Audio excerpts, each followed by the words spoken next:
अझै पनि कतिजनाले चाहिँ नि म वीरेन्द्र सैनिकमा पढेको भन्दाखेरि चाहिँ सिभिलियनले नि पढ्न पाउँछ र भन्ने खालको माइन्डसेट अझै पनि छ। ऱ्यागिङ चाहिँ अब अलिअलि थियो। अब अनेस्टली भन्दाखेरि सुपिङ भन्दाखेरि हजुरलाई के याद आउँछ सुपिङको? आर्मीले यत्रो कलेज खोल्न लाग्यो यहाँ भनेपछि त्यहाँको चाहिँ नि स्थानीयदेखि लिएर सबैले एप्रिसिएट गरेर उनीहरू पनि ठुलो आशा भरोसा थियो। अब भित्र बाहिर चाहिँ अब जानु नपर्ने, गेटमा पाले बसेछ, बाहिर जानु नपाउने। यङ सैनिकहरूको भविष्य एकदमै राम्रो छ नेपालमा। 17 institutions and over 30,000 graduates. Nepal Army has curated one of the most incredible education ecosystems built with an intent to build leadership, character and discipline. And this is San Samvad, documenting the people and principles behind Sainik's education. Welcome to episode 2 of San Samvad, and today we have with us Honorary Major General Tara Bahadur Karki, retired. Similarly, we have with us Lieutenant General Balkrishna Karki, retired, and Mr. Rajendra Kumar Raut, General Secretary of SAN and currently the CEO of Non-Residential Nepali Association. Sabaizanaलाई नमस्ते and welcome to San Samvad. Thank you so much for joining us. जस्तै मैले भने जस्तै we are talking about Sainik's education ecosystem here, and we are very, very privileged to have some incredible individuals with us today. मैले एकदमै directly नै question mode मा म छिरि नै हालेँ। मैले सुरुमा तारा सरलाई सोध्न चाहे सैनिक और सुपिङ भन्ने बित्तिकै what kind of emotions come up? अहिले पनि तपाईँले के सम्झिनुहुन्छ त्यो सैनिकको बारेमा, सुपिङको बारेमा थोरै केही? हजुर, ल सबभन्दा पहिला धन्यवाद। अब यो सुपिङ भन्ने बित्तिकै त अब अहिले पनि आफ्नो मन मस्तिष्क चाहिँ नि एकदमै जिरिङ्ग हुन्छ। त्यो यति एट्याचमेन्ट छ हाम्रो त्यो। अब हामी त पहिलो ब्याच पनि भयो। अब जब सुपिङ अब नेपाली सेनाले एउटा भिजन सहित अब आर्मी कलेज खोल्ने र आर्मी कलेज खोलिसकेपछि त्यहाँ एउटा असल विद्यार्थी उत्पादन गरेर अन्ततोगता नेपाली सेनाको भनौँ न अधिकृतमा इनरोल गरेर एउटा लिडरसिप डेभलपमेन्ट गर्ने हिसाबले जुन सोच बनाएर एउटा सुपिङ क्याम्पस खोलेर त्यसपछि जुन विज्ञापन गर्यो, विज्ञापन भइसकेपछि हामी पनि भूतपूर्व सैनिक को छोरा छोरीको हिसाबले, सन्ततिको हिसाबले चाहिँ नि त्यो अवसर पाउने योग्य भएको हिसाबले हामीले त्यो उसमा चाहिँ नि उसमा यो भनौँ न त्यही अनुसारले चाहिँ नि हामीले निवेदन दिएर हामी चाहिँ त्यसमा सेलेक्ट भइयो। अनि भइसकेपछि अब सुपिङमा अब त्यही अनुसारले चाहिँ नि विद्यार्थीहरूलाई सुपिङ पुर्याइयो। संयोगवश म चाहिँ नि त्यो बेलामा त्यो वैकल्पिकमा थिएँ। सायद मलाई चाहिँ त्यो बेला ओहो ल अब यो चिजहरू मौका पाइन्न होला जस्तो लागिरहेको थियो कि एकदमै त्यो अब कस्तो भने आफूलाई अब त्यो मनले त्यस्तो गरिसकेको मौका पाइन्न होला जस्तो लागेको थियो। तर अब संयोगवश चाहिँ नि मैले पछि गएर त्यो जोइन गर्ने मौका पाएँ। अब त्यो मेन टोली अब गइसकेको अवस्था थियो र म चाहिँ नि करिब 10-8 दिन पछि मात्र हजुर सुपिङमा जोइन गर्न गएँ। अनि म जोइन गर्दाखेरिको त्यहाँको चाहिँ नि जुन एउटा वातावरण, जुन मेरो चाहिँ नि कौतूहलता, उत्सुकता जुन मेरो ममा चाहिँ जुन किसिमको थियो त्यो चाहिँ नि अब धेरै अब वर्णन गर्न नै अब उनै छ। अब यसमा चाहिँ कस्तो भने अब सैनिक त्यहाँ गइयो। अब त्यहाँ चाहिँ डिफ्रेन्ट इन्भाइरोमेन्ट, डिफ्रेन्ट फ्यामिलिज भनौँ न, त्यो वर्गबाट आएको कलिग्सहरू, अब सैनिक जीवनको कुराहरू भए, त्यहाँको चाहिँ नि जुन वातावरण थियो त्यो चाहिँ नि अत्यन्तै हाम्रो लागि चाहिँ नि एउटा नयाँपन थियो। र त्यहाँको चाहिँ नि जुन किसिमको भनौँ हाम्रो चाहिँ नि पछि गएर रहँदै बस्दै गर्दा र पछि जुन किसिमको वातावरण सिर्जना भयो एउटा पारिवारिक रूपमा, त्यो चाहिँ नि एउटा परिवारको हिसाबले चाहिँ नि हाम्रो चाहिँ नि एउटा विद्यार्थीहरूको बिचको र विद्यार्थी र टिचरहरू पनि हाम्रो आफ्नो परिवार छोडेर अर्को परिवार पाए जस्तो हजुर त्यो चिज छ। अब त्यो बेलामा चाहिँ नि एउटा चाहिँ उत्सुकता, एउटा चाहिँ नि एक किसिमको आफूलाई चाहिँ नि भनौँ न इन्ट्रेस्टिङको कुराहरू थियो भने अहिले चाहिँ नि त्यो चिज सम्झिँदाखेरि भावविह्वल जस्तो भइन्छ।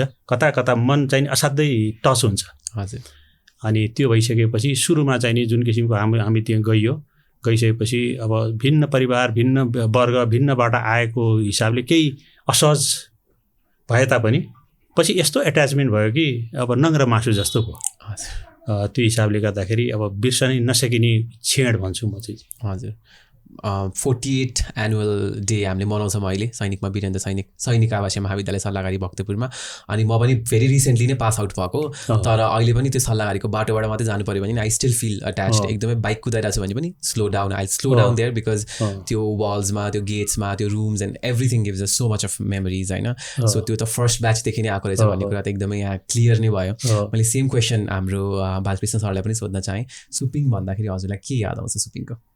सुपिङ भन्दाखेरि बेसिकली एउटा सेनाले एकदम ध्यानपूर्वक सेलेक्ट गरेको, अब त्यतिखेरको जेनेरेसनको हिसाबमा विद्यार्थीलाई चाहिँ चाहिने ठाउँ, एकान्त ठाउँ, कतैबाट डिस्टर्ब नहुने र त्यो डिस्ट्र्याक्सन गर्ने तत्त्वहरू नै नभएको वातावरणमा लगेर त्यसको स्थापना भएको थियो। र अब त्यसको प्राकृतिक सौन्दर्य अति नै राम्रो, तर आधुनिक सरसुविधाहरूबाट पनि धेरै टाढा। त्यसले गर्दाखेरि के छ भने त्यसको फाइदा बेफाइदा दुइटै थरी भयो।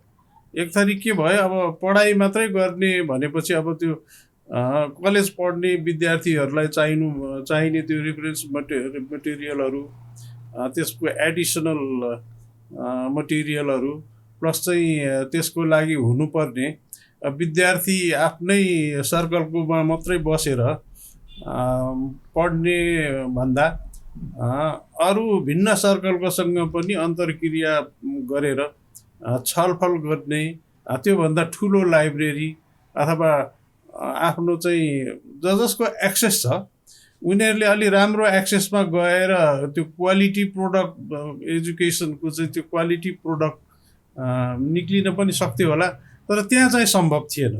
त्यसको लागि एकदम पेक्युलियर के भने पढाइसकेपछि इन्टायरली चाहिँ वरपरको त्यो इन्भाइरोमेन्ट भनेको यसो नेचुरल इन्भाइरोमेन्ट, जसले गर्दाखेरि कोहीलाई चाहिँ विरक्त लाग्ने, कोहीलाई चाहिँ त्यो चाहिँ उत्साहित हुने, अब त्यो दुवै थरी हुन्छ।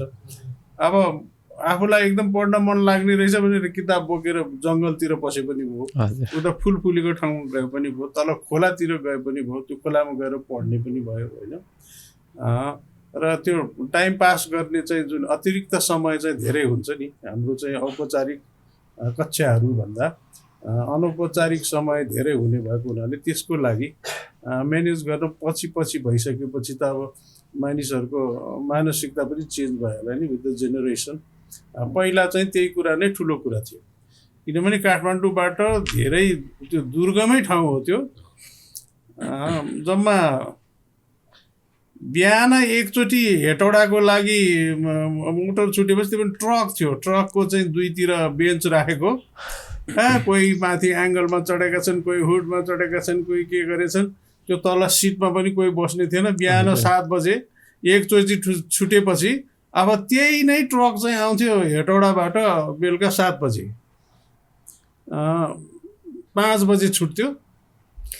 त्यस्तो किसिमको चाहिँ अलिकति आधुनिक जुन सरसुविधाबाट टाढा भएको र एउटा अघि हाम्रो पूर्ववक्ता जर साहबले चाहिँ मर्जी भए जस्तो त्यसको पवित्र उद्देश्य भनेको नै एउटा चाहिँ गुड सिटिजन, वेल डिसिप्लिन र लाइकली चाहिँ फ्युचर आर्मी अफिसर को चाहिँ म्यान पावर प्रोडक्सन गर्ने विथ द प्रायोरिटी चाहिँ कसलाई दिने भन्दाखेरि सैनिकको छोराछोरी र चाहिँ बहालवाला र अवकाश प्राप्तलाई पनि पहिलो टार्गेट त बहालवाला अवकाश प्राप्तलाई चाहिँ अलिक कोटा सिस्टम त्यो बेलामा छुटिएको थिएन, तर धेरै जसो बहालवालाकै चाहिँ विद्यार्थीहरू भर्ना गर्ने उद्देश्य ले खोलेको र मुख्य उद्देश्य त्यहाँबाट उत्पादन भएको विद्यार्थीहरू चाहिँ कस्तो भने एकदम र भयो, प्योर, कतैतिर पनि कुनै यो अब अहिलेको यो विद्यार्थी सङ्गठनको राजनीतिमा कतैपट्टि पनि नलागेका, कुनै पनि दलहरूसम्म आबद्ध नभएका चाहिँ प्योर, एउटा प्योरली चाहिँ देशभक्त र अनुशासित र चाहिँ विथ अ गुड एजुकेसन भएको जनशक्ति भयो भने सेनामा चाहिँ सैनिक अधिकृतको पदपूर्तिको लागि अब अधिकृत चाहिँ पहिलो उद्देश्य भयो। अब कथाचित अब त क्लियर भएन भने अरू म्यान पावर पनि अब अधिकृत भन्ने चाहिँ त्यो भित्री उद्देश्य भए पनि त्यो त्यसरी के अरे ओपन रूपमा त्यसलाई चाहिँ भन्नु त मिलेन। तर जुनसुकै जनशक्तिमा पनि जान्थ्यो, किनभने कतिको चाहिँ पढाइ एकैचोटि क्लियर भएन भने त ब्याक लाग्थ्यो। ब्याक लागेपछि यता एज जाने, एज गइसकेपछि चाहिँ फेरि अन्य दर्जामा आउनु पऱ्यो होइन, कोही चाहिँ क्लर्कमा आउनु पऱ्यो, कोही प्राविधिकमा जानु पऱ्यो। त्यो चाहिँ एउटा त्यो उद्देश्य बाहिरको कुरा हो, त्यो मिसल्यानिस नै भयो। तर मुख्य उद्देश्य चाहिँ त्यही नै हिसाबले थियो। एउटा चाहिँ के भने अनुशासित जनशक्ति उत्पादन गर्ने। हजुर, हजुरले भन्नुभएको जस्तो अस्ति हाम्रो प्रिभियस एपिसोडमा पनि हेमन्त सरहरूले पनि जोड्नु भएको थियो, इन्फ्रास्ट्रक्चर चाहिँ एकदमै च्यालेन्ज पनि भएको। वीरेन्द्र सरकार एक दिन एकदमै सरप्राइज भिजिटमा आउनुभएको, अनि त्यसपछि चाहिँ नि सुपिङलाई अब भक्तपुरमा सिफ्ट गर्नुपर्छ भन्ने जस्तो कुराहरू आएको भन्ने कुरा अस्तिको एपिसोडबाट पनि हामीले थाहा पायौँ होइन। सो वीरेन्द्र सैनिक भइसकेपछि सुपिङबाट वीरेन्द्र सैनिक भइसकेको सायद सेकेन्ड ब्याच 2045मा हजुर हामी सायद थर्ड ब्याच हुन्छ होला। थर्ड ब्याच हजुर। सो हजुर त आइसके पछाडिको चाहिँ हजुर थर्ड ब्याच हुन्छ, भक्तपुरमा थर्ड ब्याच हजुर। सो त्यति बेला त वीरेन्द्र सैनिक आवासीय महाविद्यालय 9औं ब्याच हामी चाहिँ हजुर। Okay, so 9th batch from Birendra Sainik Awasiya महाविद्यालयबाट जोड्दै ल्याउँदा चाहिँ 9th ब्याच हुनुभयो हजुर। सो हजुरलाई चाहिँ वीरेन्द्र सैनिक भनिसकेपछि अर्लिएस्ट मेमोरिजहरू हजुरले के सम्झिनुहुन्छ त फ्रम यो कलेज डेज? भाइ थ्याङ्क यू सो मच। अघि हाम्रो सिनियर हाम्रो जर्साहरूले पनि मर्जी भइरहेको थियो, सुपिङको त्यही लेगेसी नै हाम्रो चाहिँ 2043 सालमा त्यहाँ हाम्रो कलेज जाँदा बाटोमा स्थापना भएको त्यहाँ बोर्ड पनि छ। 43 साल पौष 14 गते वीरेन्द्र सैनिक आवासीय महाविद्यालय भइसकेपछि हामी चाहिँ 45 साल भाद्र 1 गते इन्टर गरेको त्यहाँनिर। अनि मलाई चाहिँ कस्तो भने म पनि अब सेनाको अधिकृतकै छोरा भएँ। अघि जसले भन्नुभएको छ जस्तै मैले पनि साइन्समा जाँच दिएको, तर मेरो साइन्समा नाम निस्किएन। अनि त्यस पछाडि मैले चाहिँ फेरि आर्ट्स पढ्ने, आर्ट्समा चान्स पाएँ। अनि मेरो ग्रोन अप चाहिँ कस्तो भने म ब्यारेकभित्र नै धेरै हुर्केको, बुवाहरू सँगसँगै ब्यारेकमा जाने, सँगै बस्ने, कहिले नेपालगञ्ज कहिले काठमाडौँ विभिन्न ठाउँमा गएको हिसाबले त्यो इन्भाइरोमेन्ट चाहिँ मलाई फ्रम द चाइल्डहुड नै भयो। तर अब वीरेन्द्र सैनिकमा छिरिसके पछाडि चाहिँ कस्तो भयो भने एकदमै ठुलो स्पेसहरू भएको, ग्राउन्ड पनि एकदमै ठुलो। अब त्यहाँ त पहिला ब्यारेक भएको ठाउँ हो त्यो। अनि तर हाम्रो चाहिँ कस्तो थियो भने हस्टेल चाहिँ अहिलेको जस्तो थिएन। हस्टेल पारिपट्टि जुन नयाँ हस्टेल बन्यो त्यो थिएन। अहिलेकै अफिसको छेउमै हामी एउटा रुममा लगभग सायद मलाई लाग्छ 6 जना जति एउटा रुममा सुत्थ्यौँ हामी। एउटा ब्याचमा 50 जना हुन्थ्यौँ हामी, सिनियर 50 हामी 50 गरेर जम्मा 100 जनाको इन्टेक हुन्थ्यो जम्मा। अनि मेरो मेमोरी चाहिँ कस्तो भने अब सैनिक कलेजमा पढ्न पाउने भनेको 50 जना हामी जम्मा, अब अधिकृतको छोराले जम्मा 10वटा जति कोठा हुन्थ्यो। अब त्यसमा पढ्न पाउने भनेको त मेरो लागि त जीवनको सबैभन्दा महत्त्वपूर्ण। भर्खरै म धरानबाट एसएलसी पास गरेर आएको, अनि भाद्र 1 गते त्यहाँ छिर्दा मेरो अनुभव चाहिँ जहिले पनि म एउटा ठुलो संस्थाभित्र छिरेँ, एउटा आर्मीले म्यानेज गरेको चाहिँ कलेज, धेरै सिनियर टिचरहरू मलाई अहिले पनि याद आउँछ। हाम्रो तत्कालीन प्रिन्सिपल सर हेमन्त शमशेर जबरा हाम्रो प्रिन्सिपल सर भइबक्सिन्थ्यो, भाइस प्रिन्सिपल हाम्रो राठौर सर भइबक्सिन्थ्यो। त्यस्तै गरेर टियुको टिचर्सहरू पनि हाम्रो पालामा यति राम्रो टिचर्सहरू, आर्ट्समा पनि त्यस्तै राम्रो टिचर्सहरू, साइन्समा पनि त्यस्तै, क्लासहरू त्यस्तै राम्रो। अनि मलाई त्यो चाहिँ एकदमै मेमोरी कस्तो भने अब सबै चिजहरू टाइममा हुने, त्यो सबै कुराले गर्दाखेरि चाहिँ मेरो लागि चाहिँ एकदम ठुलो भाग्य म त्यहाँभित्र पढ्न पाएँ भन्ने मलाई अहिले पनि मलाई त्यही 45 साल र 45 to 47 को ब्याजमा हामी म त्यही वरिपरिमा अहिले तपाईँले भन्नुभएको जस्तै मलाई पनि त्यो भक्तपुरमा त्यही खेलेका दौडेका तिनी सधैँ नै त्यो अहिले लाइफमा अब 35-37 वर्ष अगाडि पढेको, तर त्यही मेमोरी चाहिँ सधैँभरि नै आइरहँदो रहेछ। किनभने हामी बिहान उठेदेखि राति 10 बजे स्टडी पिरियड नसकेसम्म नै हामी सँगै हुन्थ्यौँ नि त साथीभाइहरू। त्यो मेमोरीहरू चाहिँ जहिले पनि याद आउँछ। र मुख्य कुरा मलाई याद आउने भनेको चाहिँ त्यहाँको त्यो एउटा अनुशासित वातावरण, शिक्षाको गुणस्तर, टिचर्सहरू एकदमै केयरिङ। हामीलाई अब बिरामी भयो भने पनि आर्मी हस्पिटलमा आएर उपचार गर्न पाउने ती सुविधाहरू, त्यो सबै चिजहरूले चाहिँ मेरो मानसपटलमा जहिले पनि मलाई एउटा भाग्यशाली ठान्छु, मलाई त्यो याद भइरहन्छ मलाई। म नवौँ ब्याचको चाहिँ विद्यार्थी हुँ म। हजुर, सो सैनिक definitely has come a long way भन्छु म चाहिँ होइन, किनकि पहिला त एकदमै सायद सिभिलको लागि त एकदमै थोरै कोटा थियो, 80 पनि 5% जति मात्रै हुन्थ्यो जस्तो भन्ने कुरा गर्दै हुन्थ्यो। आजको टाइममा त इट्स अराउन्ड 40%। म चाहिँ नि एकदमै सिभिलियन ब्याकग्राउन्डबाट, मामु ड्याडी दुवै सिभिलबाट, मैले सिभिलबाटै जोइन गरेको थिएँ। बट स्टिल इभन एज सिभिलको साइडबाट आएको भए पनि there is to be honest केही पनि खालको डिस्क्रिमिनेसन्सहरू केही पनि छँदै नै छैन होइन। अझै पनि कतिजनाले चाहिँ नि म वीरेन्द्र सैनिकमा पढेको भन्दाखेरि चाहिँ पक्कै पनि सैनिककै बच्चाबुच्ची हुनुपर्छ, गिभन सिभिलियनले नि पढ्न पाउँछ र भन्ने खालको माइन्डसेट अझै पनि छ। तर सैनिक त्यो टाइमबाट अहिलेसम्म आइपुग्दाखेरि त 60-40 अहिले सिभिलियन्सहरूले पनि मजाले पढ्न पाउँछन्। त्यहाँ सो मेनी किड्स, अब हामी सिभिलियन्सै भन्छौँ होइन, आर्मीबाट नभइकन त्यसरी स्टुडेन्ट्सहरूले पनि पढिरहेका छन्। अघि राजेन्द्र सरले भन्नुभएको कुरा, रुटिन, हामी डिसिप्लिन, बेलुकासम्म साथीहरूसँगै हुन्थ्यो भनेर भन्थ्यो होइन। मैले यसमै फेरि तारा दर्शकलाई यसमै जोड्न चाहेँ मैले होइन, हजुरहरूको रुटिन एट द्याट टाइम कस्तो हुन्थ्यो? अब त्यो हामी अब सैनिक वातावरण भनौँ न, अब स्कुल टियुको करिकुलम जे भए पनि एक किसिमको टियुको सिलेबस अनुसारको पढाइ भए तापनि अब बिहानदेखि बेलुकासम्मको चाहिँ नि सैनिक रुटिन र सैनिक वातावरणकै हुन्थ्यो। हजुर, अब सुरुमा बिहान पिटी भने फिजिकल ट्रेनिङहरू हुन्थ्यो। अब यसको त अन्ततोगत्ता एउटा उद्देश्य नेपाली सेनामै, तत्कालीन अवस्थाको शाही नेपाली सेनामै अधिकृत रूपमा एउटा त्यसलाई पदपूर्ति गर्ने उद्देश्य थियो। त्यसै कारण चाहिँ यसलाई चाहिँ फिजिकल ट्रेनिङहरू, पिटीहरू भए, त्यसपछि गएर ड्रिलहरू भए। अब सैनिक त्यो भनौँ न एक किसिमको हल्का किसिमका सैनिक क्रियाकलापहरू गराएर बिहान पिटीबाट सुरु हुन्थ्यो। बिहान 6 बजे 6:30 बजे त्यो समय हेरेर पिटीमा हामी जान्थ्यौँ। पिटीमा फेरि हाम्रो बेलामा त त्यो पिटीको पोसाक पनि हरियो नै हुन्थ्यो, हरियो पोसाकमै पिटी हुन्थ्यो। अनि पिटीमा गइसकेपछि अनि त्यसपछि पिटी सकिसकेपछि फेरि फ्रेस भएर अनि ब्रेकफास्ट हुन्थ्यो। ब्रेकफास्ट पछि फेरि सेल्फ स्टडी हुन्थ्यो केही समय। त्यसपछि सेल्फ स्टडी पछि क्लास, टियुको जुन अनुसारको क्लासहरू सुरु हुन्थ्यो दिनमा। अनि हाम्रो बेलामा 1 बजे 12-1 बजे जस्तो लाग्छ मलाई लन्च ब्रेक हुन्थ्यो। अनि लन्च ब्रेक पछि फेरि क्लास हुन्थ्यो। क्लास पछि हामी चाहिँ क्लास सकिसकेपछि अनि गेम हुन्थ्यो। गेममा चाहिँ नि भलिबल, फुटबल, अब त्यो त्यहाँ अब त्यो स्थानमा ग्राउन्ड सानै भए पनि भलिबलको लागि पर्याप्त थियो। अनि फुटबलको लागि हामी तल जान्छ, सायद जर्साहरू पनि त्यही हुन, तल चाहिँ नि भूमिफेदी बजारमा एउटा फुटबल ग्राउन्ड थियो। अनि फुटबल हजुर जेलको अगाडि टुडी खेल भन्थ्यो त्यसलाई। अनि फुटबल हुन्थ्यो। फुटबल अनि यस्तो राम्रो हाम्रो चाहिँ नि त्यो उसमा सबै राम्रो टिमहरू थियो।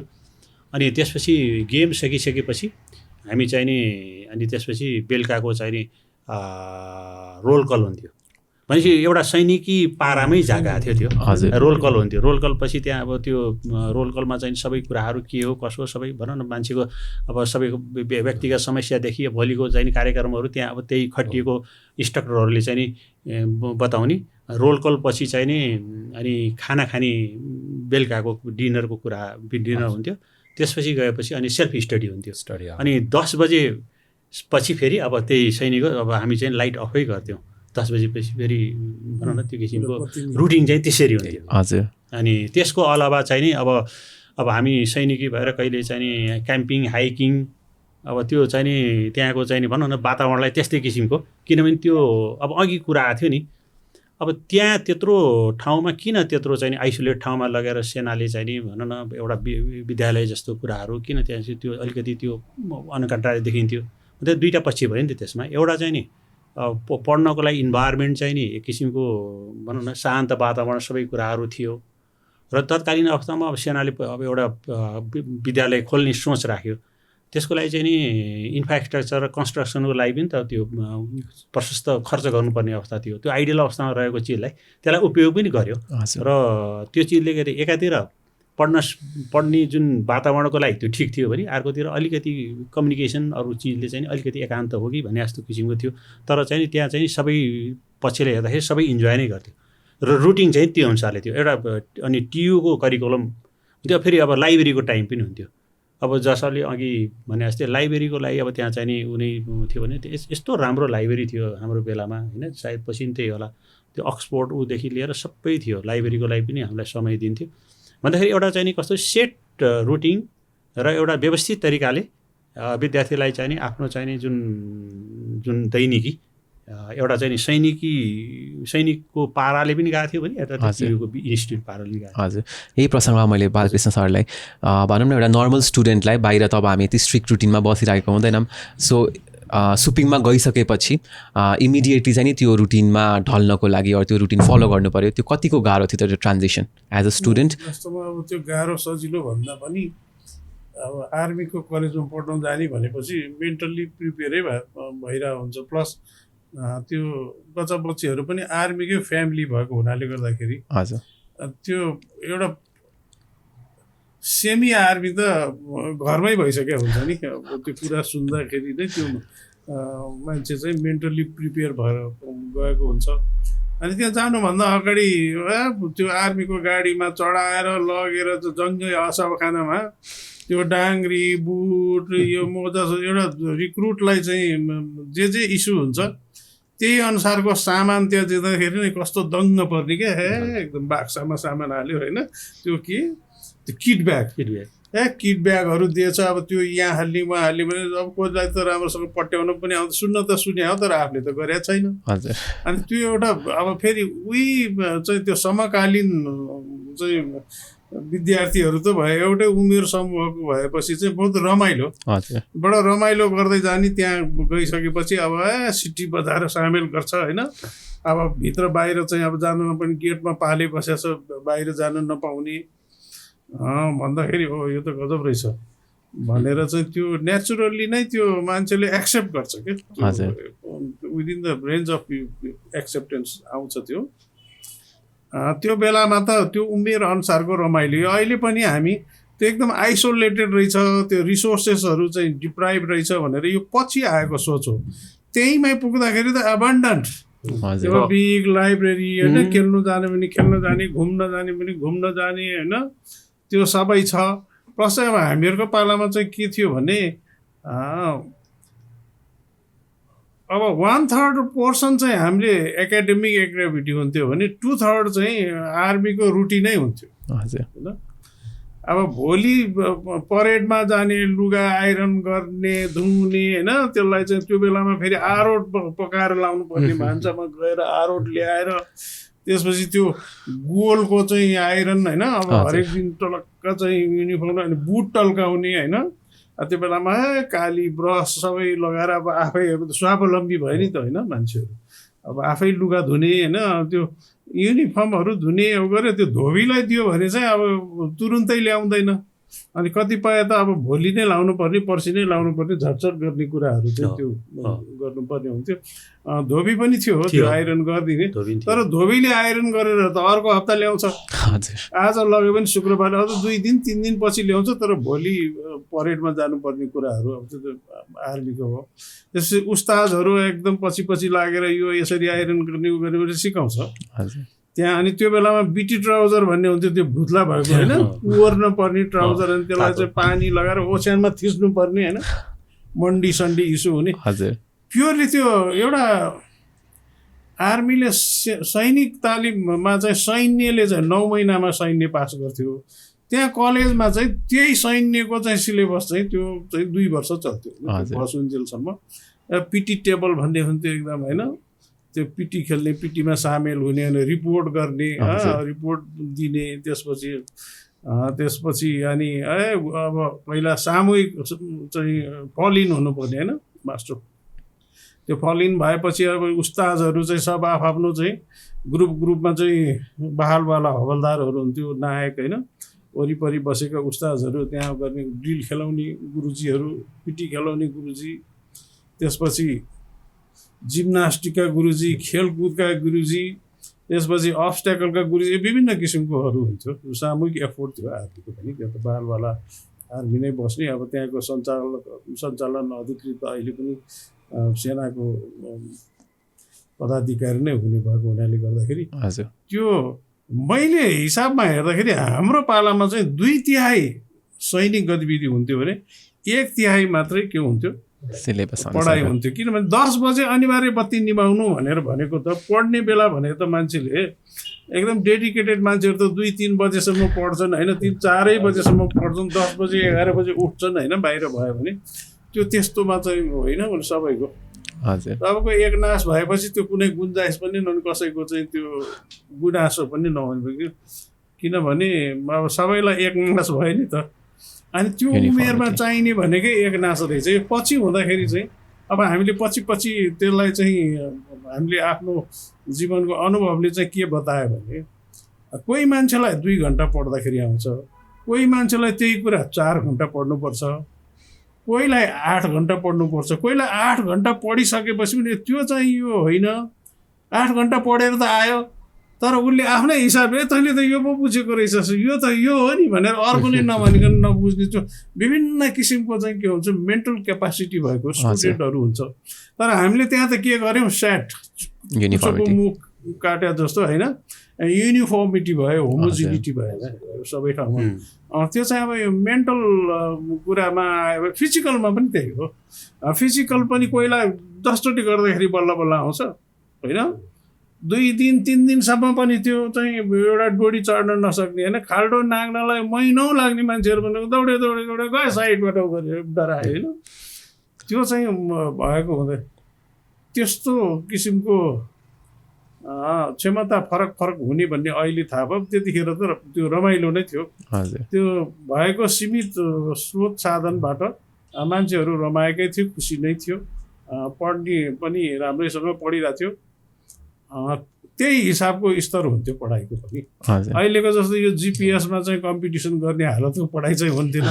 किन भन्दा बिहान त्यो भर्खर चाहिँ अब 17-18 को केटोलाई एसएलसी पास गरेर आएको होइन, त्यसलाई चाहिँ बिहान भीमफेदीको त्यो माथिबाट गर्ती चाहिँ ओह्रालो कुदाएर अनि खोला दौडाएर माथि फेरि फर्किँदाखेरि आधा बाटोमै निन्द्रा लागिसक्यो होइन। कतिपयले अझ त्यो उस्तादले छोड्ने होइन साहब भनेर कोही तानेका छन्, कोही घचेडेका छन् होइन। अब त्यो दुख्या छ, त्यो दुखे पनि त्यो भने उनीहरूले त इन्करेज गरेको राम्रो हो, तर उसको त्यो एज नै त्यही होइन, उसको एम नै त्यही, ऊ सिपाही हुन जान लागेको त होइन। अघि मैले भने त्यो सैनिक अधिकृत उत्पादन गर्ने भन्ने उद्देश्य भनेर भने पनि उद्देश्य संस्थाको पो सैनिक अधिकृत बनाउने हो। त्यहाँ गएर बसेर त्यो विद्यार्थीलाई त मलाई मन परेन म सैनिक अधिकृत यस्तो डाँडा साँडा कुदेर चाहिँ बेकारमा बिहानदेखि काम नपाएर नपढ्न दिन्छ न। अब क्लासमा गए दिनभरि अब जम्मै सुत्छन्, उता प्रोफेसर निराश होइन, आएको पढाउन आएको विद्यार्थी त आँखा खोल्दैन भाइ। त्यो त्यस्तो खालको अनुभवहरू पनि त्यो पनि पार्ट अफ चाहिँ के भने हाम्रो डेली लाइफ त्यो भुल्न नहुने कुरा हो। त्यो द्याट वाज भेरी इम्पोर्टेन्ट हो। त्यही हिसाबले मैले भनेको थिएँ कतिपय कुराले त्यो सुरुमा त अब आर्मी पनि त्यस्तो संस्था होइन जो विद्यार्थी उत्पादन गरिकन होइन, अनि त्यसपछि त्यो सैनिक अधिकृत बनाएको त होइन।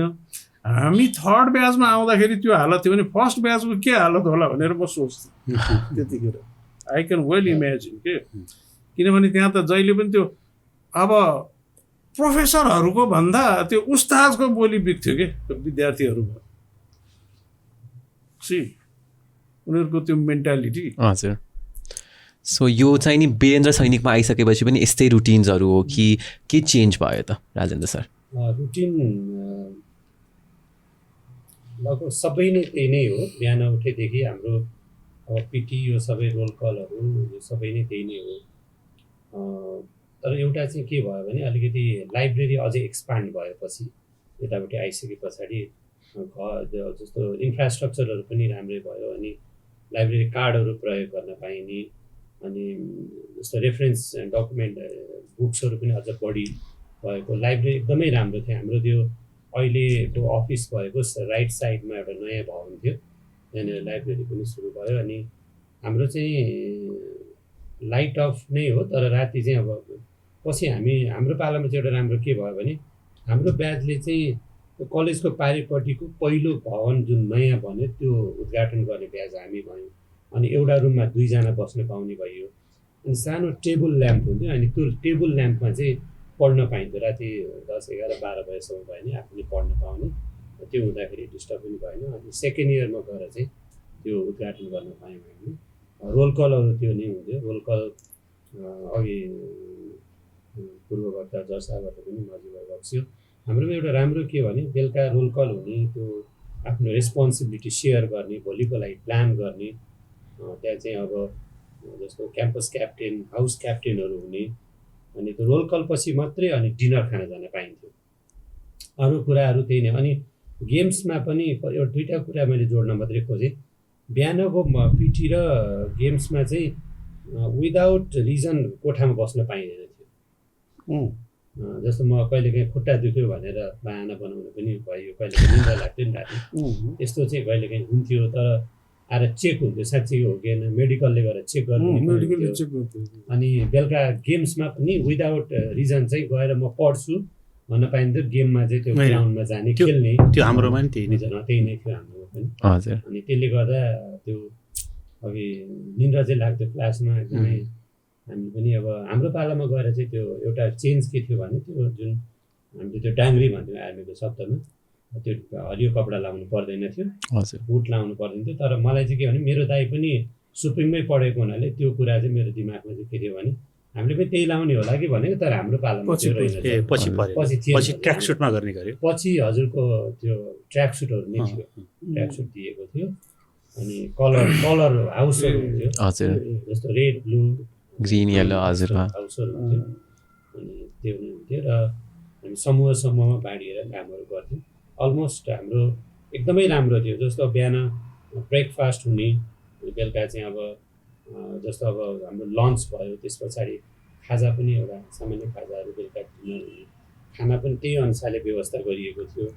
हप्तामा चाहिँ अब कसरी खुवाउने सबै रुटिनहरू एकदमै स्पष्ट रुटिनहरू थियो। त्यो हामीलाई एकदम प्राउड फिल हुन्छ अहिले। अझै कति कुरा त they have still been carried forward. Even आजको दिनसम्म पनि पिटीहरू गराउने, हाउसको कुराहरू ट्र्याक सुटमै गर्नुपर्ने, ट्र्याक सुटमै बस्नुपर्ने कति कुराहरू त यो रुटिन त आजसम्म पनि क्यारी फरवर्ड भएको छ।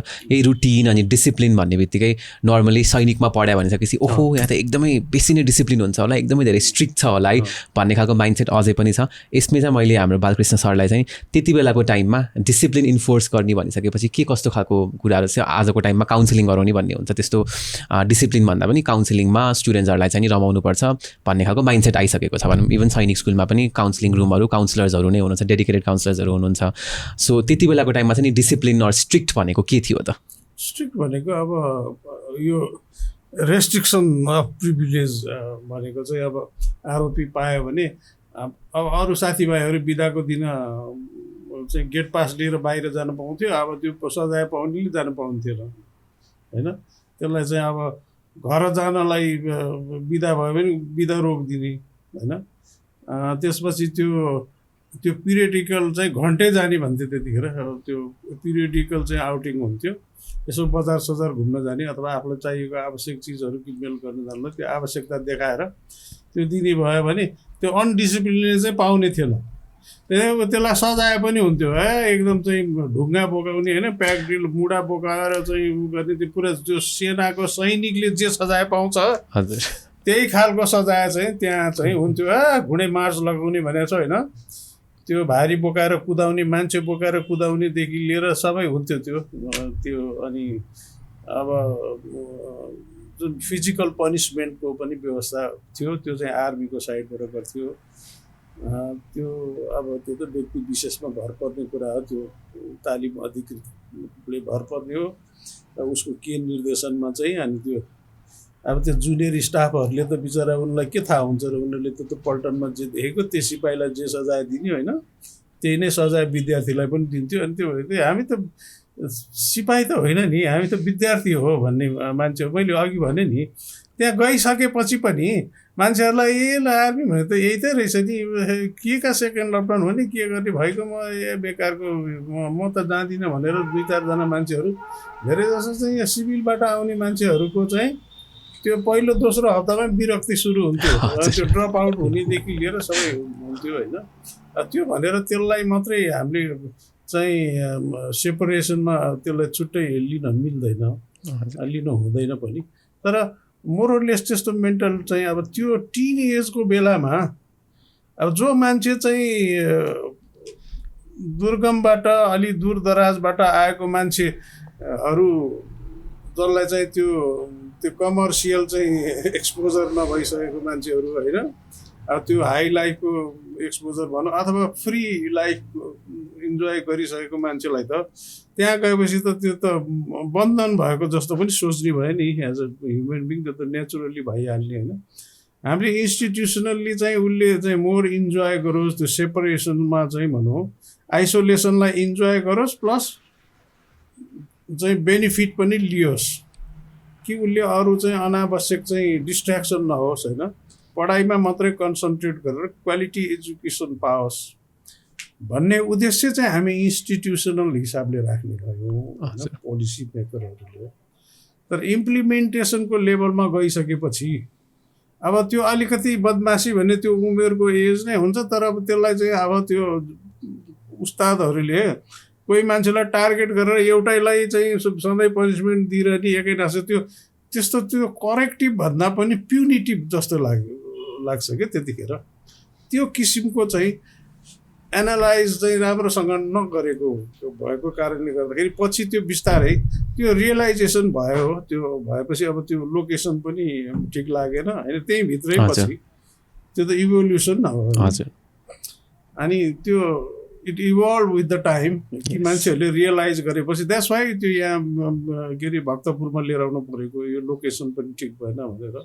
त्यसपछि त्यो पिटी परेड गराउने भनेर भनेको इट्स नट नेसेसरली कि सबै they will go to the army होइन, त्यो सबै जाने पनि होइन भने सबैलाई आर्मी नैमै ल्याउँछु भनेर चाहिँ लगेर त्यो आर्मीको साँचोमा त्यो सिपाही बनाउने साँचोमा हालेपछि त अब त्यो कोही फिट नहुने अथवा मन नपर्ने। हाम्रो आर्मी भनेको त प्योरली भोलिन्टियर बेसिसमा होइन, त्यो चाहिँ कसैले चाहिँ त्यो करकापमा भन्दा पनि अब स्वैच्छिक सेवा हो नि त सेना भनेको हो। त्यो भएको कारणले गर्दा कतिपय चाहिँ अनिच्छुक पनि हुने भयो विथ द टाइम। तर हाम्रो एजुकेसन सिस्टम त्यहाँको चाहिँ त्यो डिसिप्लिनरी सिस्टम चाहिँ के हो त जसरी भयो नि भएकै हुनुपर्छ, तँलाई म बनाएरै छाड्छु भन्ने खालको भयो। यो फर्स्ट ब्याचमा चाहिँ नि कि इट वाज भेरी डिफरेन्ट कि हजुरहरूले त अब देख्नु पनि भयो अब यो फ्युचर ब्याचेस अलिक सजिलो भएको थियो कि अझै झन् गाह्रो बनाइदिनु भयो कि के थियो डिसिप्लिन हजुर यही रुटिनहरूको कुरामा नै? फर्स्ट ब्याचमा सबभन्दा कस्तो भने अब आर्मीले त्यो इस्टाब्लिस गर्यो सुरुमै होइन, सुरुमा गर्दाखेरि त्यसले चाहिँ नि अब सबै चिजमा हाई प्रायोरिटी नै दिएको थियो भनौँ न। अब जस्तो अब खानाहरूको पनि त्यो स्केलै डिफ्रेन्ट थियो भनौँ न, धेरै थियो सायद पछि पनि त्यही नै सेट भयो। र अरू कुराहरू पनि कस्तो भने त्यो एक्सपेरिमेन्ट पनि को पनि भयो। त्यसले गर्दाखेरि अब अति हामीलाई चाहिँ के भने नेतृत्वहरू असाध्यै चिन्तित जस्तो, अथवा विद्यार्थीलाई केही भनौँ न गाह्रो साह्रो केही पर्ला कि अब घर छोडेर आइरहेको छन् भनेर फ्रिक्वेन्टली भिजिटहरू माथिल्लो तहको टियुबाट पनि त्यत्तिकै हुन्थ्यो हाम्रो बेलामा, सायद पछि पनि त्यही नै होला होइन। अनि टियुको पनि डिनहरू हेर्ने गर्ने त्यो सिलेबस अनुसारको चलेको छ कि छैन। अनि त्यसपछि यतापट्टि अब पनि डिजिएमटी त्यो बेलाको डिएमटी भन्छ त्यो जुन ऊ छ त्यो, अनि त्यसपछि सिजिएसहरूको भिजिटहरू हेर्ने, त्यसपछि त्यहाँको सबै कुराहरू गर्ने, त्यो चाहिँ नि गरेर अब यसलाई चाहिँ हाई प्रायोरिटीमै राखेको थियो। भनौँ न केही असुविधा होला के कसो होला ताकि अझै हामीले चाहिँ नि करेक्सन गर्न कसरी सकिन्छ त्यसलाई अब फ्युचर उसमा, किनभने त्यो आर्मीले त सुरुको कुरा थियो। अब यसलाई चाहिँ नि कस्तो भने अब धेरै रेस्ट्रिक्सन हुन्छ कि अथवा चाहिँ नि भनौँ न धेरै सैनिकरण हुन्छ कि अथवा चाहिँ नि त्यो यतापट्टि एजुकेसनमा असर पर्छ कि भने त्यस्तो पनि कुराहरू गरे जस्तो मैले चाहिँ नि हामीलाई चाहिँ नि भान हुन्थ्यो त्यो बेलामा। त्यो जुन भिजिटहरू हुँदाखेरि उहाँहरूले जुन किसिमको कुराहरू हुन्थ्यो र यो चाहिँ डिसिप्लिन चाहिँ नि गर्दाखेरि कस्तो भने अब आर्मीको अलिकति अहिले पनि कस्तो हुन्छ भने त्यो एजुकेसनको क्षेत्रमा अब सैनिक वातावरण छ नि, अब अहिले पनि त्यो कुराहरू उठिरहन्छ नि त। सैनिक वातावरणले अब एजुकेसनलाई कतिको चाहिँ नि गर्छ भनौँ न, अब मान्छे त्यहाँ गर्ने ऊ गर्ने भने गेटमा देख्ने बित्तिकै एउटा सैनिक उसमा परिवारको उसमा हुर्किएको मान्छेहरूलाई त केही चिज हुन्छ, नभए चाहिँ त्यो चिजले चाहिँ नि कतिको हुन्छ सायद त्यो चिज पनि सेपिङ गर्ने त्यसले चाहिँ नि एजुकेसनलाई कतिको असर हुन्छ भनौँ न। त्यही भएर अब कति ठाउँमा पहिला त ब्यारेक भित्रै भनौँ न भित्रै पनि अब विभिन्न कारणले विभिन्न उसले गर्दाखेरि सैनिक महाविद्यालयहरू पनि भित्रै खोल्नुपर्ने अवस्था थियो। अब अहिले धेरै चिजमा चाहिँ सैनिक महाविद्यालय छुट्टै वातावरण एउटा चाहिँ नि विद्यालयको वातावरणमा चाहिँ नि एउटा गराउने भन्ने किसिमको थियो। अब त्यसले गर्दाखेरि अलिकति अब सुरुको चिज छ, सैनिकरणले गर्दाखेरि र त्यसमा चाहिँ डिसिप्लिनमा बस्नु पऱ्यो।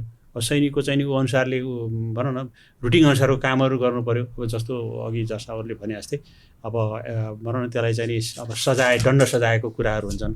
त्यो कलिलो उमेरकोलाई चाहिँ त्यो कुराहरू कतिको त्यसले चाहिँ नि मनोवैज्ञानिक असर पर्छ पछि, त्यो कुराहरू सायद पछि ख्याल गर्दै करेक्सन गर्दै गए जस्तो लाग्छ मलाई चाहिँ। रियलाइज भयो किन सुरुमा चाहिँ नि अब थियो, सुरुमा अब हामीलाई त रमाइलो लाग्थ्यो त्यो एउटा चाहिँ नि ओहो हामी चाहिँ सैनिक एउटा वातावरण यसरी गएका छौँ भनेर हामीलाई चाहिँ एउटा मौका पाएको जस्तो हिसाबले।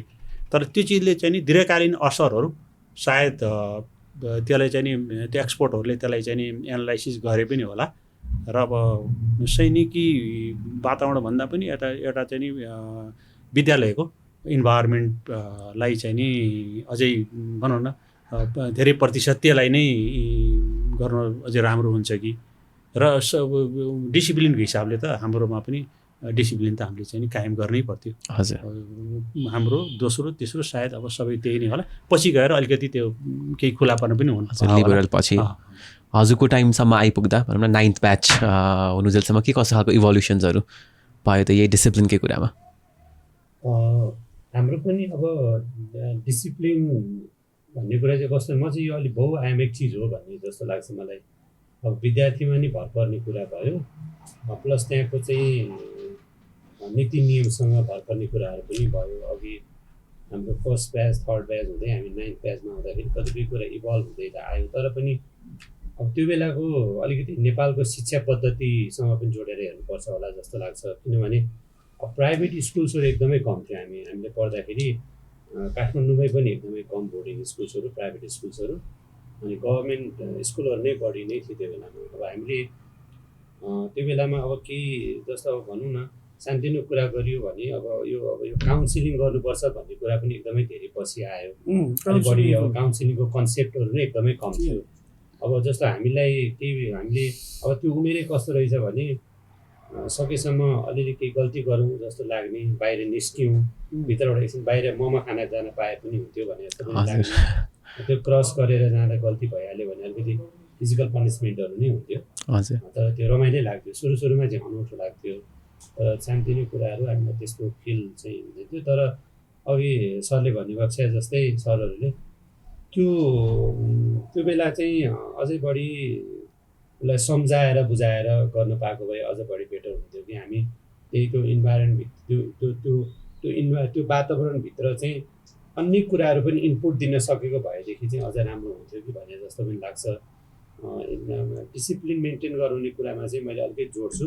आर्मीको मात्रै रोल त्यहाँ हुँदैन थियो। त्यहाँ चाहिँ के हुन्थ्यो भने हाम्रो सिनियरहरू प्लस हाम्रै आफ्नै ब्याचको पनि त्यहाँ चाहिँ क्याम्पस क्याप्टेनहरू हुने, हाउस क्याप्टेनहरू हुने, अनि इभन क्लासको मोनिटरहरू हुने।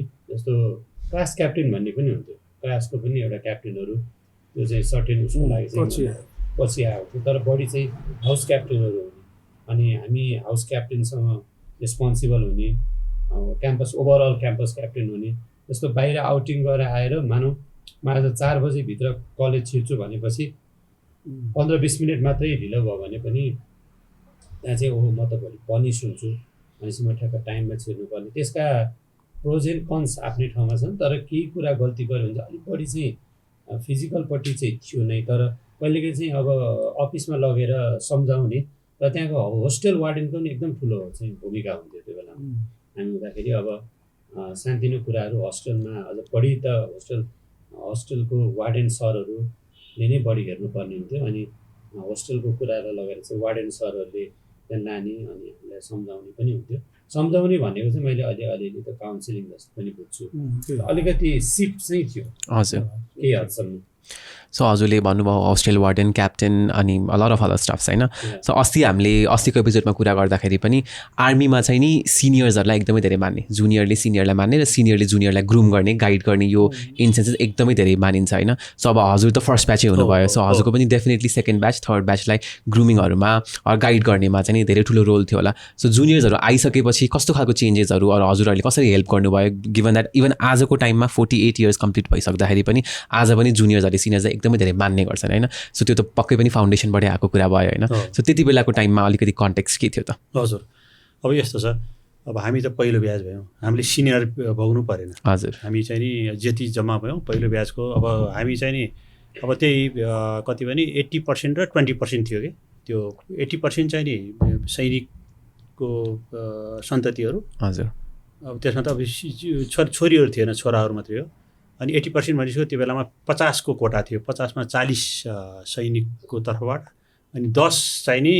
गैर सैनिक हजुर सिभिलियन्स गरे 10 जना चाहिँ नि हाम्रोमा गैर सैनिक थियो हामी 50 हो टोटल हैन टोटलमा 50 मा अब 2 जना चाहिँ नगएर हामी 48 हो त्यहाँबाट निक्लेको अनि गर्दाखेरि हामीले चाहिँ नि गयो हामी फर्स्ट ब्याच सिनियरहरू कोही पनि थिएन अब सबै कुराहरू उनी थियो सरहरू मात्रै हो अब त्यो हामीले चाहिँ नि त्यो सिनियरबाट त्यस्तो किसिमको केही भनौँ न गर्नु पनि परेन तर चाहिँ के भयो भने सुरुमा चाहिँ नि अब जस्तो सुरुमा मैले भने नि सुरुमै डिफ्रेन्ट ब्याकग्राउन्ड डिफ्रेन्ट चाहिँ नि फ्यामिलिज डिफ्रेन्ट चाहिँ नि वर्गबाट आएको मान्छेहरू आउँदाखेरि केही समय चाहिँ नि भनौँ न एकले अर्कोलाई भनौँ न चिन्नलाई गाह्रो हुन्छ नि त अब एकले अर्कोलाई हुन्छ अब के किसिमको कोही कस्तो किसिमको सभ्रान्त होला कोही कहाँबाट होला कोही कताबाट होला केही समय चाहिँ नि अलिकति केही असहज भए तापनि पछि गएर त्यो चिजहरू भएन अनि त्यसपछि गएर जुन हामी सिनियर भयौँ सिनियरले फेरि जुनियरलाई भनौँ न अब ऱ्यागिङ मात्रै होइन कतिपय सिकाउने कुराहरू पनि हुन्छन् कतिपय त्यो उहरू भनौँ न आफ्नो एक्सपिरियन्स सेयर गर्ने पनि कुरा हुन्छन्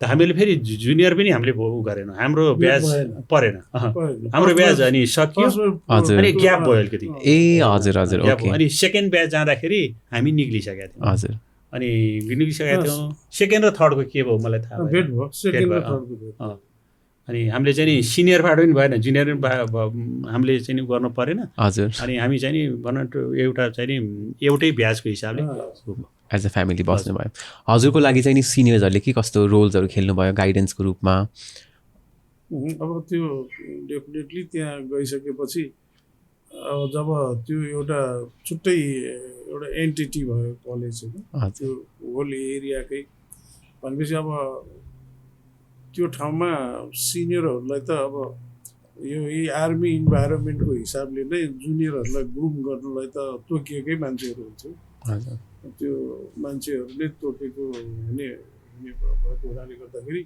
अब त्यो सबैलाई त गाइड गर्न नभ्याउने भएको हुनाले एकजना जुनियरलाई एकजना सिनियर चाहिँ तोकिएरै हुन्थ्यो त्यो सुरुमा कसरी होइन त्यो त्यहाँको वातावरणसँग कसरी एडजस्ट हुने के चिजहरू कस्तो हो भनेर त्यो सबै त्यहाँ परिचय गराउनेदेखि लिएर त्यो सिनियर्सहरूले नै गराउने अनि इभन त्यो आइरन लगाउन सिकाउनेदेखि लिएर होइन त्यो सबै नै त्यो सिकाउने प्लस चाहिँ क्लासमा चाहिँ हेल्प गरिदिने क्लास टिचरहरूलाई चाहिँ नयाँ ब्याजहरू आउँदाखेरि त्यहाँ सहजीकरण गर्ने काम र गाइडेन्स गर्ने काम चाहिँ सिनियरबाट हुने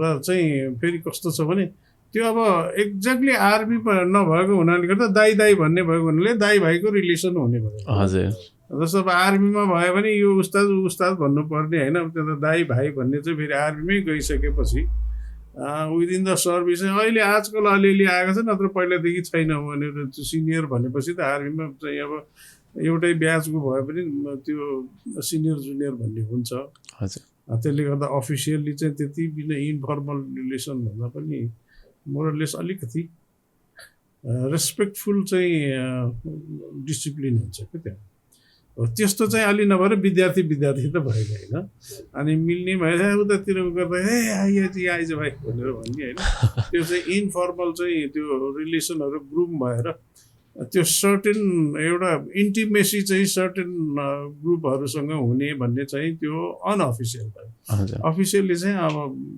अल स्टुडेन्ट आर इक्वालिटीको आधारमा चाहिँ हुने र डेफिनेटली त्यो चाहिँ सिनियरहरू भनेको चाहिँ एउटा चाहिँ गाइडिङ गर्ने एउटा गुड गाइड्स प्लस चाहिँ मोनिटर्स अनि अघि त्यो भाइले भनेको जस्तो त्यो क्लास च्याप्टेन हुने मोनिटर हुने भन्ने यो चाहिँ पछि आएका हुन् कि पहिला चाहिँ थिएन पहिला त्यो हरेक उसको चाहिँ त्यो मोनिटरको काम नै त्यो उस्तादहरूले गर्थे आर्मीले गर्थे आर्मीको इन्स्ट्रक्टरहरूले गर्ने तिनीहरू 24 घन्टा हुन्थ्यो पर यो के गर्यो कसो गर्यो भन्ने होइन अब यो पढ्ने बेलामा के गरिरहेछ साहब हो भन्ने होइन भाइ हो भन्ने भन्थे साहब भन्थे के भन्थ्यो हामीले अस्तिको कन्भर्सेसनबाट चाहिँ नि हेमन्त सर र कमल सरले के भन्नुभएको थियो भन्दाखेरि एकदमै सिनियर जुनियर्स मिलेर बसिन्छ सुपिङमा, तर सुपिङबाट वीरेन्द्र सैनिक आइसकेपछि चाहिँ नि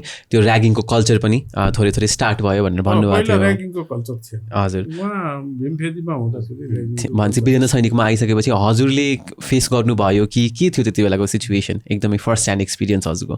अब यस्तो भयो, अब यो कस्तो रहेछ भने अब हामी आइसके पछाडि अब त्यो जुनियर र सिनियरको हामी एउटा छुट्टै वातावरणबाट एउटा छुट्टै वातावरणमा आयौँ, किनभने होस्टेल कल्चर पनि हामीलाई नयाँ थियो। हजुर, अब सिनियरहरू भन्ने बित्तिकै उहाँहरू 1 वर्ष पढिसकेर त्यहाँको अनुभव हासिल गरिसक्नु भएको हुन्थ्यो।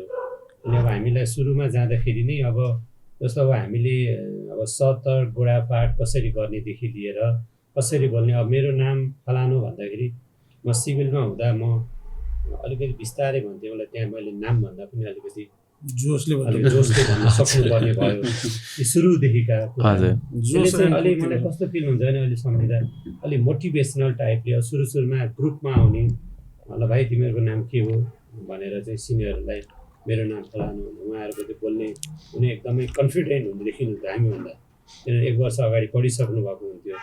अनि हामीले पनि यो दाइ जस्तै बोल्न पाए हुन्थ्यो, कस्तो स्मार्ट भने जस्तो फिल हुन्थ्यो क्या हजुरको। किन उहाँहरू त्यो हिँड्दा कपडा लगायो पनि त्यो एकदमै त्यो अलिकति सिनियर भनेको छुट्टिहाल्ने। अब ऱ्यागिङ चाहिँ अब अलिअलि थियो, अब अनेस्टली भन्दाखेरि अब सिनियरहरूले अब अलिकति अब भनौँ न अब सामान्यतया अलिकति ल भाइ यसो गर उसो गर, अलिकति केही गल्ती गऱ्यो भने कहिलेकाहीँ फ्रन्ट रोलहरू ती पुसअप गर्ने ती सामान्य कुराहरू हुन्थे। तर त्यस्तो एकदमै अन्य तरिकाले गलत तरिकाले अब मान्छेको स्वभाव हो, कोही मान्छे खराब थियो भने उसले नराम्रो व्यवहार गर्ला। तर इन अ लार्जर एक्सटेन्ट चाहिँ हामी सुरुमा 2-3 महिना अलिकति असहज जस्तो लागे पनि 3-4 महिनापछि अँगालो माने भाइ तिम्रो हालखबर के छ भन्ने एकदमै माया गर्ने। लार्जर एक्सटेन्टमा चाहिँ त्यस्तो हुँदैन थियो। अब केही हदसम्म फिजिकल पनिसमेन्टहरू होला नि, केही ऱ्यागिङका त्यस्ता चाहिँ थिए, त्यस्तो त्यो देखिन्थ्यो त्यहाँनिर। त्यो सम्बन्धमा चाहिँ अघि सेकेन्ड ब्याच र थर्ड ब्याचको कुरा मात्रै भयो, तर 40 सालमा गइसकेपछि थर्ड ब्याचकै बेलामा यो क्याम्पस क्याप्टेन हुने, हाउस क्याप्टेन हुने चाहिँ प्रथा आयो। अनि त्यसपछि चाहिँ उस्ताजहरूले परेड नगराएर स्टुडेन्ट नै हाउस क्याप्टेनहरूले नै पिटी परेड सामेल गर्ने, रही रिपोर्ट गर्ने, तालिम अधिकृतलाई दिने, त्यो उस्तादहरू चाहिँ साइडमा उभिने, जम्मै गराउने स्टुडेन्टलाई। थर्ड ब्याचमा चाहिँ अनि उस्तादहरू चाहिँ अब्जर्भर भयो, अनि साहब यो गरेको मिलेन भनेर भनेपछि परेड पछाडि चाहिँ छलफल गर्नु पर्यो भने चाहिँ त्यो उस्तादहरूले स्टुडेन्टलाई राय दिने भए, अथवा चाहिँ ट्रेनिङ अफिसरले के कुरा भएको छैन भनेर चाहिँ अब आफैलाई भन्यो भने त्यो हाउस क्याप्टेनहरूलाई नै भन्यो भने त त्यो त्यति बेला वेल एन्ड गुड। तर पछि केही निर्देशनहरू आयो भने चाहिँ उस्तादहरू चाहिँ त्यो क्याम्पस क्याप्टेनको कोठामा आएर चाहिँ यस्तो भएको रहेछ, यस्तो निर्देशन आएको छ भनेर चाहिँ उनीहरू भन्ने। पछि चाहिँ त्यो के भयो भने त्यो पुरै त्यो चाहिँ उ भयो कि त्यो लिङ्क नै ब्रेक भयो। हजुर, त्यसपछि स्टुडेन्ट नै भयो।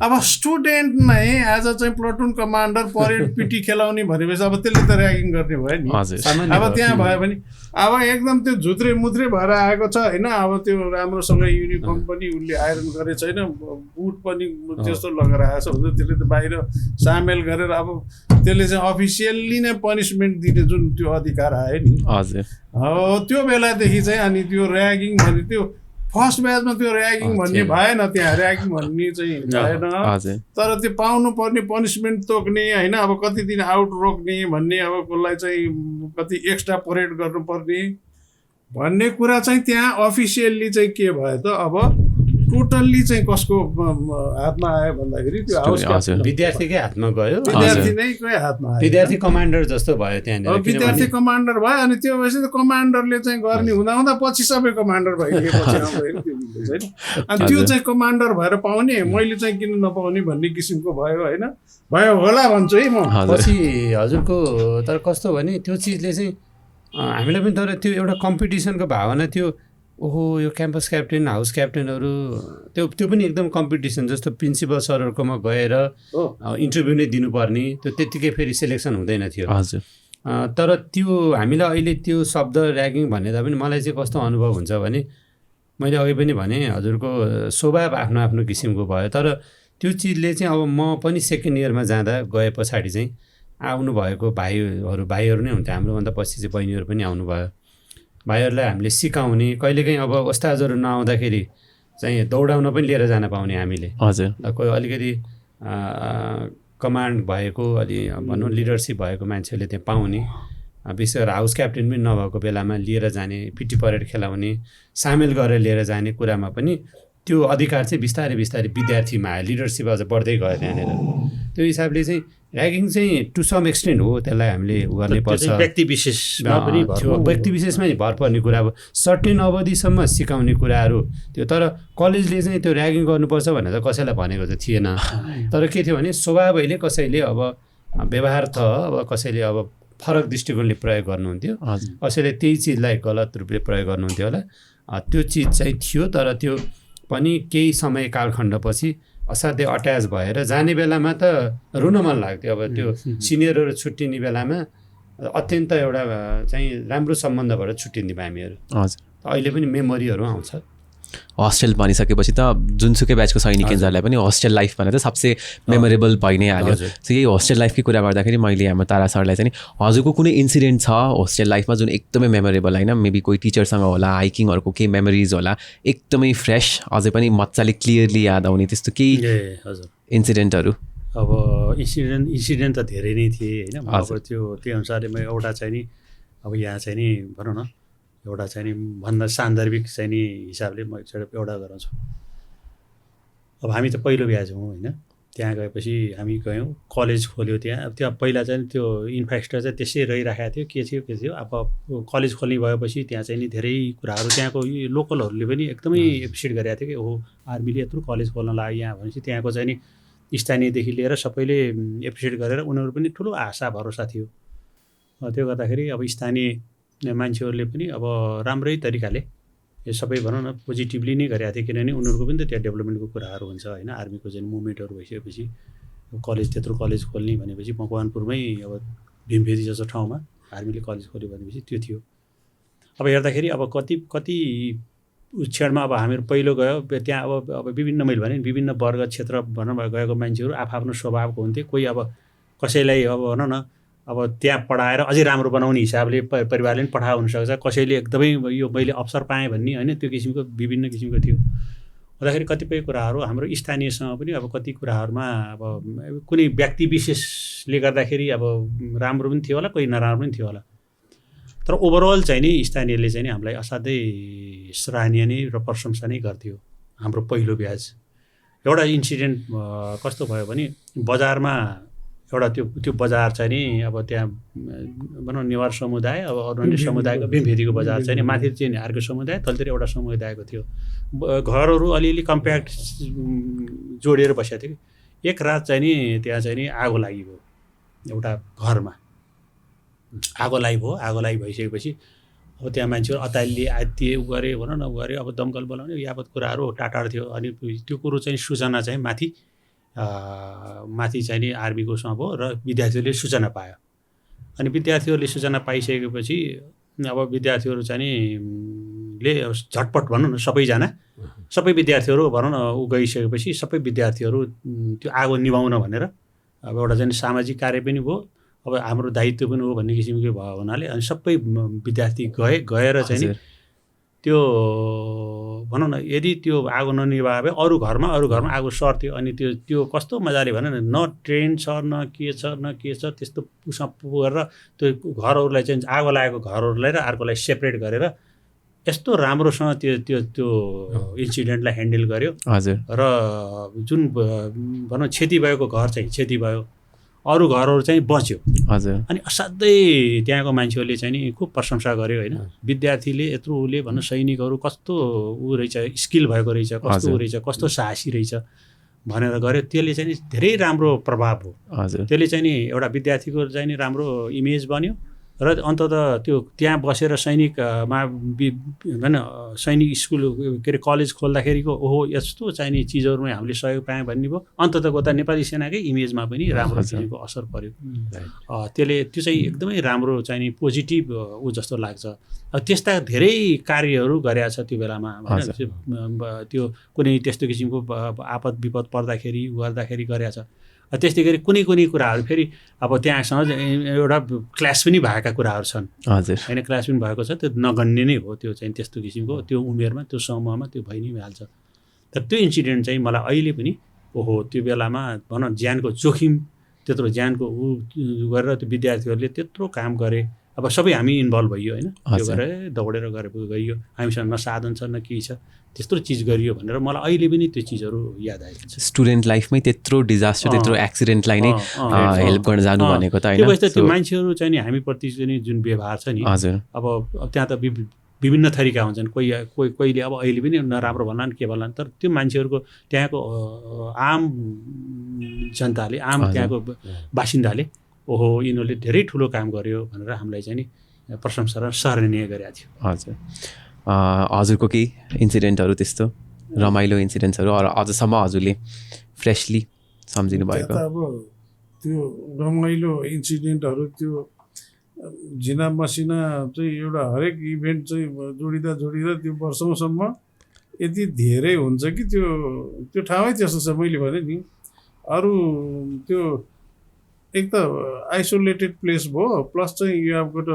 स्पेसल इन्भाइरोमेन्ट भएको हुनाले गर्दाखेरि र चाहिँ एउटा तोकिएको ठाउँमा विथ तोकिएको पिपलहरूसँग इन्टरेक्ट गरेर भनेपछि भेरी लिमिटेड ठाउँमा भयो चाहिँ मेन कन्सन्ट्रेसन। त्यसपछि आउटडोर एक्टिभिटिजहरू चाहिँ यसो ओपन अब एकदम वाइड होइन, त्यो नेचुरल भएको हुनाले गर्दाखेरि यस्तो चाहिँ अब त्यो घुमघाम गर्न जाँदाखेरि कहिले हामीमा कुलेखानीको ड्याममा सुरुङमा हिँडेर चाहिँ कुलेखानीबाट त्यो पानीको मुखबाट छिर्यो। त्यो बेलामा पानी सञ्चालन बाँधेर उद्घाटनै भएको थिएन। त्यो कुलेखानीको त्यो उसमा टनेलबाट छिरेर यहाँ धोर्सिङ निक्लेछ है, टर्च बालेर दिउँसै। अनि एकचोटि फेरि के भयो, यो कति 1300-1400 खुड्किला रहेछ त्यो धोर्सिङबाट माथि त्यो इन्टेकको पानी फाल्ने ठाउँ। ल त्यहाँ जाउँ भनेर भन्दा आधामा गएपछि गर्मीको महिनामा डिहाइड्रेसन भएर होइन, त्यो त मरुभूमिमा हिँडे जस्तो हुँदो रहेछ कि। त्यो कस्ता छन् कि त्यस्तो रमाइलो इन्सिडेन्टहरू। अनि हामी के गर्थ्यौँ, त्यो कलेजमा छुट्टी हुँदाखेरि जहिले पनि काठमाडौँ हिँडेरै आउने। हजुर, भीमफेदीबाट झोलामा किताब सिताब हालेर अब त्यो छुट्टीमा आफ्नो कपडाको एउटा झोला किताब नोट्सहरूको अर्को झोला, दुईवटा झोला चाहिँ सिकारी झोला दुईवटा दायाँ बायाँ क्रस गरेर बाटोभरि त्यो काफलको सिजनमा काफल ऐसलुको सिजनमा काफल ऐसलु चित्रो हाती पानी हमला यी अनेक थरीका लोकल चिजहरू होइन। अनि त्यसपछि ठाउँमा चाहिँ अब आफूलाई के मनपर्छ त्यो सानो त्यो छाप्ने पसलहरू 5 घन्टामा आउने। बाहिरबाट जाँदाखेरि नि 5-6 घन्टा लाग्थ्यो हिँडेर पनि होइन। यहाँ त बाहिरबाट जाँदाखेरि हजुरको झन्डै 14-15 घन्टा लाग्थ्यो मोटरमा, 14-15 घन्टा लाग्ने। किनभने नारायण घाट जानु पर्यो होइन, अब यता नारायण घाटबाट हेटौडा आउनु पर्यो। अनि हेटौडाबाट 4:30 बजे बस त्यो एउटा छुट्यो भने भोलिपल्ट पुग्नु पर्यो लजमा सुत्नु। बस भनेको त्यो अघि भने ट्रक पनि कुनै के थियो एउटा पछि चाहिँ उसको थियो धोर्सिङको लामा, पछि त्यो निर्मल भन्ने थियो बजारमा क्या, निर्मल साहु तिनीहरूको थियो। अनि यी चाहिँ एडभेन्चरसहरू भयो। अनि अर्को एउटा यादगार भएको आर्मीको चाहिँ त्यो हामीलाई चितवन राष्ट्रिय निकुञ्जमा भ्रमण राखेको थियो। त्यो चाहिँ बहुत यादगार, त्यो पनि अब पहिलोचोटि होइन त्यस्तो वाइल्ड एनिमल गैँडा चाहिँ अब जहिले पनि पछि थाहा भयो त्यो वाइल्ड लाइफ रिजर्भमा जाँदाखेरि चाहिँ मेन चाहिँ गैँडा र चितल हेर्ने रहेछ भनेर पछि पनि थाहा भयो। त्यो पछि पनि त्यो विद्यार्थीमै हुँदाखेरि हामीले गैडा यो गोही चित्तलहरू देखियो। यो पछि पनि जहिले if you are not that lucky त्यो पछि पनि जतिचोटि गयो भने पनि देखिने तिनै चिज हुन् होइन। त्यो एकदम भाग्यमानीले मात्रैले देख्छ त्यो बाघ होइन, बाघले शिकार गरे। पहिला त त्यो टाइगर टप्समा त त्यो बाघले शिकार गरेको देखाउँथ्यो नै त्यो बेलामा है, देख्न पाउने त्यो। ल त्यसपछि त्यो पनि बन्द भयो। अनि हामीहरूसँग जाँदाखेरिसम्म बाघले चाहिँ उसलाई चाहिँ त्यो राँगो खुवाएर राँगो बाँधेर एउटा निश्चित ठाउँमा नि मान्छेहरूलाई मचानबाट हेर्ने चाहिँ त्यहाँ टाइगर टप्स त्यतिकै त्यो सञ्चालन नै थियो। त्यो पनि एउटा यादगार हो। अब अरू यो पढ्ने लेख्ने यो परेड खेल्दाखेरिका त त्यस्ता त कति धेरै घटना फुल अफ मेमोरिज। तर यो प्रसङ्ग आउँदाखेरि त्यो पनि भएको थियो भनेर चाहिँ विभिन्न किसिमको रमाइला कुराहरू आउँछ। अनि अर्को चाहिँ बर्खाको सिजनमा त्यहाँ त फेरि त्यो सुक्खा क्षेत्र, त्यो कोगटे खोला